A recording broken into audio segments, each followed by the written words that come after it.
রাজনীতিক পরমানন্দ যাদব একটি video share করেন। তিনি দাবি করেন ভিডিওটি জনপ্রিয় নিরামিষ খাবার সয়া চাপ তৈরির একটি ছোট কারখানার দৃশ্য। ভিডিওতে দেখা যায় একটি সাধারণ কর্মশালার মতো স্থানে বড় বড় পাত্র, গ্যাস বার্নার ও ড্রামের পাশের মেঝেতে সয়া তৈরির মিশ্রণ ছড়িয়ে রাখা হয়েছে। সেখানে এক যুবক শরীরের সাহায্যে মিশ্রণটি সমান করে ছড়িয়ে দিচ্ছেন।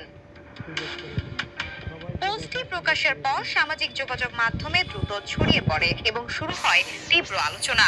অনেক নেটিজেনরা এমন পরিবেশে খাদ্য প্রস্তুতকে অস্বাস্থ্যকর বলে মন্তব্য করেছেন। তাদের দাবি, এ ধরনের কারখানায় যথাযথ স্বাস্থ্যবিধি মানা না হলে তা ভোক্তাদের স্বাস্থ্যের জন্য ঝুঁকিপূর্ণ হতে পারে।